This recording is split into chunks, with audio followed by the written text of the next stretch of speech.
Not only did we get a bunch of really cool balance changes in the update last week on the 11th, but we also got a plethora of quality of life changes. These quality of life changes make the game so much nicer to play, and today we'll go over the various ways you can take advantage of these changes to help you have a smoother time in Uma Musume, as well as even helping you prep for upcoming champions meetings, like for example the Virgo Cup, which is only days away. Starting off with the in-game career though, a really nice addition has been the race planner. This will let you schedule several optional races in advance instead of just whatever your next race is. Now, to be fair, in the new Unity Cup, doing optional races isn't really ideal, since you want to spend most of your turns training over racing where possible. Speaking of, if you want a guide on how to make the most of your Unity Cup runs, I do also have a video going over the mechanics there.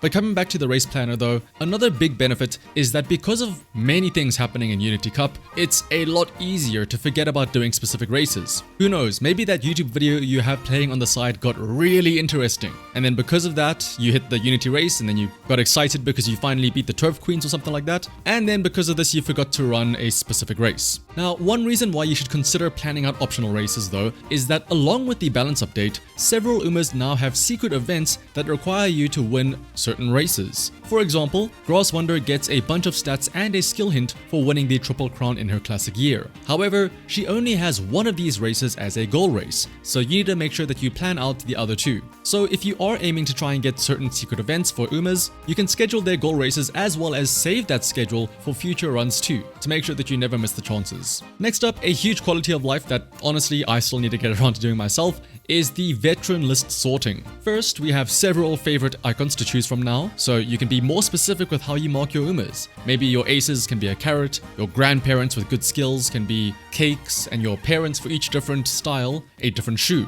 Pink shoes for sprint races, green shoes for mile races, etc, etc. But more importantly though, if you want to get even more in-depth, you can also write little memos on each of your Umas too, if you want to be extra specific when looking through your Uma list. All of this will help you clearly see which Umas to clean out from your veteran list and help you find those oddly specific parents that you might have. Next up, one of the features we got quite early are these skill hint books, and the ability to now get skill hints for an Uma's innate skills. The way you get these skill books as of right now will be from the monthly friend point shop, although the amount that you get per month is very limited. I would like to assume though that hopefully we will get more from upcoming events and their rewards. But that being said though, because these skill hint books are so scarce, how exactly should you go about using them? There is, technically speaking, a optimal way of using these books. Ideally, you want to use these skill hint books on these skills that will have the most impact, and where you will be using the skills the most often. Right now, we only have enough to get a single hint level for a white skill. Obviously, you should probably use this for your favorite Uma, so that you can benefit in each and every run that you do with them. But when it comes to the white skills, you should also try to prioritize using it on a skill that the Uma also has a gold version of.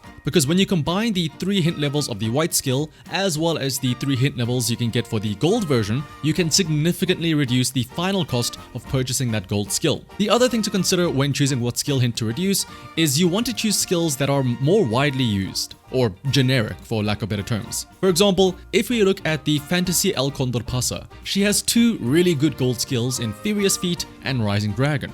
And as great as Furious Feet is in a mile race, if you run Pasa on anything else, those skill hints will be wasted. However, Rising Dragon also has a restriction, but it is only for late surgers. But odds are, no matter what distance you are using El Condor Pasa for, she will almost always be a late surger, so you can always benefit from taking this as a hint. That's one of the incredibly limited upgrade materials. The other one that was introduced were the Limit Break Crystals, and we actually got a free SR as well as an SSR Limit Break Crystal to go alongside it. But the question now becomes what to use these on. For the SR Crystal, this one is a lot easier, because the answer for you will very likely be to use it on upgrading a Sweep Tosho or a King Halo speed card. There are not many SR cards that rival SSRs when it comes to usability, but Sweep Tosho and King Halo are definitely 2 of the best. Naturally, being speed cards, you will almost always want to be using them to help cap your speed. And as great as the other speed cards are, like Asian Flash or Narita Taishin, those 2 are very specific to late surgers and end closers, whereas Sweep Tosho and King Halo are a little bit more generic.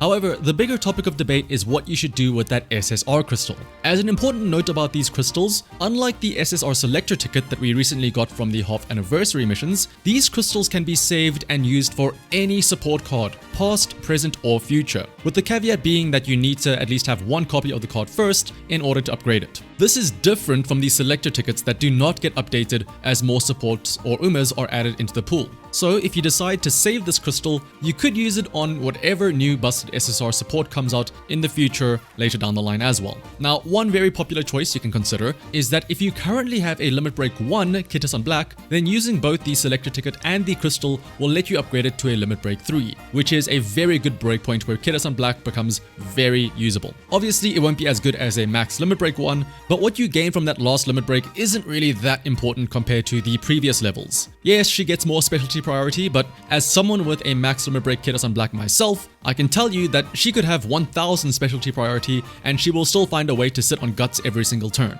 But more importantly, getting yourself a usable Kitasan Black will free up your borrow slot for many more options for whatever niche card you might need for that run. The alternative though is that you could save both the selector and the Limit Break crystal, because towards the end of the year there is going to be a rerun banner featuring Kitasan Black, as well as the El Condor Pasa power card, which also isn't that bad in itself. And so if you are planning on pulling on this banner later on, it is entirely possible that you could get all of the Kitasan Blacks that you need and more from that banner. And so you can then save that selector and crystal for something else. But you should also still just save it in the meantime until you do those pulls, because there is a chance that you get turbo shafted and walk away with only like a single Kitasan Black, meaning that you would still need to use either the selector or the crystal. Now, that being said though, although the Kitasan rerun banner will be great for you to try and get her to a high limit break, don't forget that not too long after this banner will be the Uma banner featuring the Christmas version of Virgo Cup, who is potentially going to be the new best Uma in the game. So if you also want Christmas Ogre, then unless you have insane luck or are willing to spend money on a lot of carrots, you might not be able to pull on both the Kitasan rerun banner as well as the Christmas banner.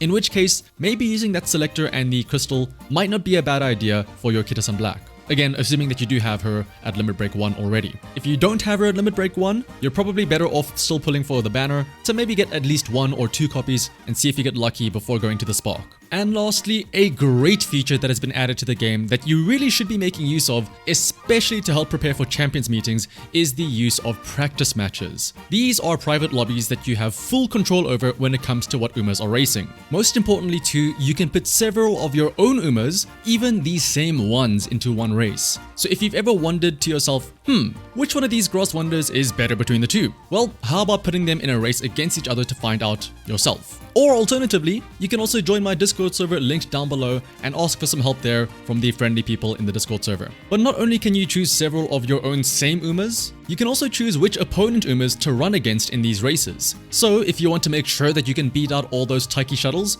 well, now you can guarantee that you have some in your races to test against. And something that many people might be overlooking is the ability to do consistent tests, where it is the exact same Uma setup each time. Consistency is key after all, and it's the core part of experiments. Before, you would go into a public room match with your brand new ace, feeling really good about her, but then when the race starts, you get a late start and then lose because of that, which doesn't really tell you much about your Uma. And unless these stars align, odds are you won't be seeing those same people to set up in the same race again. Practice matches let you run the same setup over and over again. And so you know that if you win a race multiple times, you know that it is not a fluke. And you can also choose the level of competition to go up against, since you control which Umas are your opponents. Maybe you don't want to go into public rooms because there's no point testing against all of those S+ monsters. Well, in that case, you can instead use the practice partner feature to find people sharing their own Umas, and then you can save them to use in these test rooms. You can either search for them in-game, or get them from club members, or you can also find it from other people sharing their Uma codes. Or if you did do a public room match and you find an Uma that you really want to test against, you can also save them from the results screen. Not only can you use these Umas as practice partners to train against, but this also lets you use them as a reference point too,